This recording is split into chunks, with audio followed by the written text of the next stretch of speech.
The LPR Smart Queue can be a solution if you are faced with a problem with a difficult site layout. Let's say that you're interested in a piece of property where it's going to be impossible for your vacuums to be post-tunnel.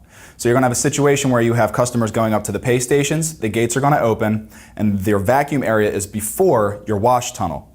This is going to change a sequential stack into a random stack, since obviously some people are going to spend more time vacuuming their vehicles than others should they choose to vacuum at all.